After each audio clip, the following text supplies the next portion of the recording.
За өнөөдрийн хичээлээр хэдүүлээ математик H гэдэг видео хичээлийг толгой файлыг тайлбарласан видео хичээл хий. За тэгээд тэрнээс эхлэхээс өмнө хэдүүлэнд нь юу хэрэгтэй болж байгаа, өвглийн төрөл гэж юу вэ? Тэгээд математик H дээр ямар функц байдаг вэ гэдэг чинь болохоор бас биднэрт шаардлагатай болж байгаа. За тэгэхээр биднэрт одоогийн байдлаар нэг иймэрхүү зүйлс бид нэр үзсэн байна.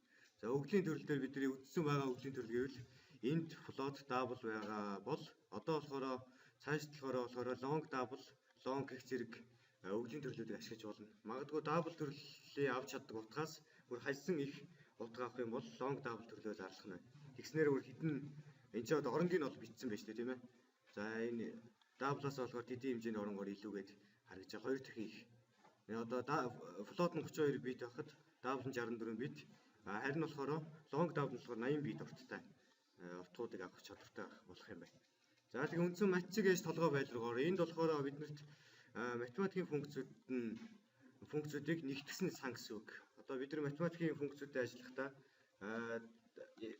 энэ дээр одоо энэ сонгоцсон байгаа энэ үйлдэлүүдээс аль нэгийг хийх юм бол хийх хэрэгтэй болох юм бол зөвхөн шууд математик H-д удаад хийчихэд боломжтой болно гэсэн. Бид нар заавал энэ одоо функцүүдэд дахин бичих ямар нэгэн шаардлага байхгүй гэсэн үг шүү.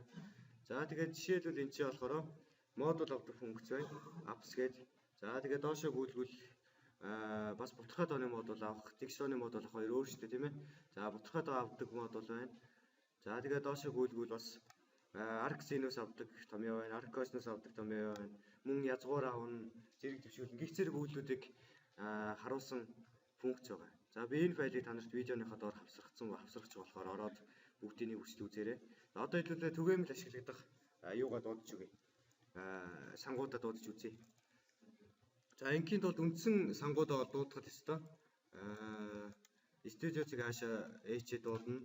За мөн STD lib ч гэсэн ер нь дуудчих. За тэгээд одоо энэ дээр бидний мэддэг толгой файл бас нэмэгдсэн байна. За энэ болохоор математик H гэдэг толгой файл нэмэгдсэн байна. За тэгээд бусад зүйл нь ямар нэг ялгаагүй бичигдэнэ. За ингээд үндсэн юмнуудаа биччихье. Систем фаунс зогсоож харуулах. За тэгээд main функцаагаа буцалтын утгын чигсэн тавьчихъя. За тэгээд одоо хэдүүлээ энэ програмыг ажилуулахдаа хэдүүлээ математик гэдэг нэртэй хадгалчихъя. За ингэ болсон байна. За одоо хэдүүлээ математик ямар функц ашиглах вэ гэхээр энд болохоор математикийг буруудсан байна шүү дээ. Математик H. За одоо програм зүгээр ажиллана. За одоо бид нар ямар томьёо ашиглах вэ гэхээр айгүй түгээмэл ашигладаг томьёо чинь зэрэг төвшүүлэх язгуур авах хоёр шүү дээ, тийм ээ.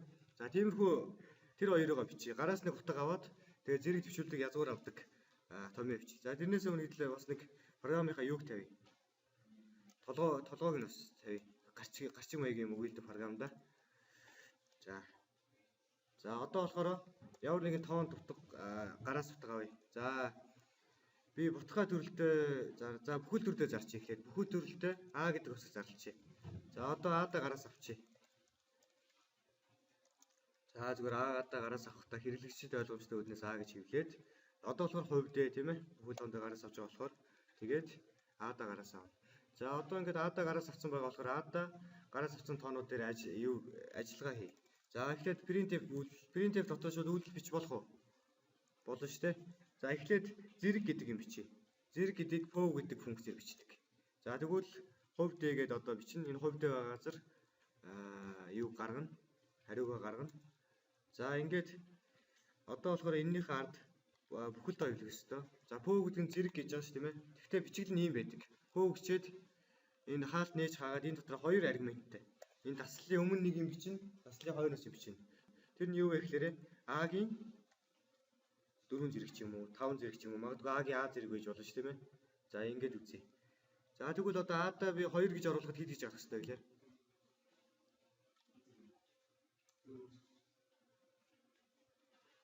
За яасан бэ? 2 гэсэн чи алдаа гарсан ба шүү дээ. За тэгвэл энд юун дээр нь алдаа заасан бол А-гийн за зүгээр 2-ын 4 зэрэг гэчээ.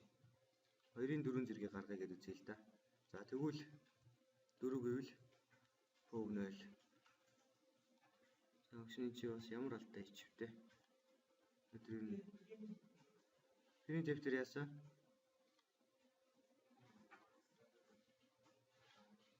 Хоёрын 4 зэрэг зөв шүү дээ. За тэгвэл хэдлээ язгуур авдаг үзье. Би жоо алдаатай юм хийсэн байж магадгүй гэж бодвол SQRT гэдэг нь язгуур авдаг функц. За хувь дэгээд энд болохоор SQRT гэж. Тэгэн гутаа 4 гэж. Зүгээр А-гийн А-гаас язгуур авъя. А тоо хэд гэж оруулна тэрнгээр язгуур авна гэж үзвэл 4-ийн харин тэг. За энэ юун дээр налдаад очив. А гэж зарласан, А довтог авсан. SQRT-ийн гут А-гаас зарласан. Заавал float байх хэрэгтэй болов. За тэгвэл хэдэл үзье бас.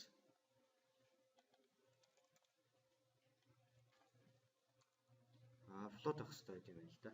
За тэгвэл бид нар одоо SQRT дээр хэдэл язгуур гаргасан байна тийм ээ. За одоо тэгвэл одоо нөгөө нэг түрүүний алдаад тавьсан код чи юу лээ? Зэрэг шүү дээ тийм ээ. Зэрэг дээр бол уулна float биш юу л баймаар байгаа юм да.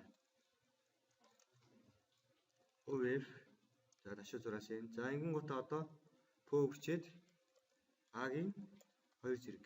За одоо ажиллуулад үзье. 2 гэвэл зөв үү? Зөв байна. За тэгвэл энэ бутгай тоод ажилт юм шүү. SQRT болон POV нь бутгай тоод дээр зарласан байх юм бол ажилтдаг байх юм. За өөр одоо ингэ чи 8 гэж тэгвэл зөв шүү дээ тий. За энэ ч тэгвэл ингэвэл ингэж болно шүү дээ. А-гийн А зэрэг гэвэл замрог юм болно шүү дээ. 4-ийн 4 гэвэл хэд болох вэ? За 2-ийн за 4 гэж. Тэгвэл эхнийх нь хэд авах вэ? Эхнийх нь язгуур авдаг нь 2 гараад. За 4-ийн 4 зэрэг хэд вэ? 256 тийм ээ. За гих зэргээр одоо математикийн функцүүд ажилласан байна. За гих зэргээр одоо энд байгаа бүх үйлдэлүүдийг бид нэр ажиллаж чаддаг боллоо гэж ерөнхийд хийж болно. Логарифм авч болно. За тэгээд энд болохоор логарифм 10 сүртэй логарифм авна. За x нь тгээс их үед. За гих зэргээр нөгөө үйлдэлүүд маань бас явсан байна. За энд болохоор пөвийг тайлбарлсан байна шүү тийм ээ. За гих зэргээр ингээд бичсэн байгаа. За энийг хавсарсан файлаас үзээрэй. За ингээ математик H ерөнхий хичээл ингээд дуслаа.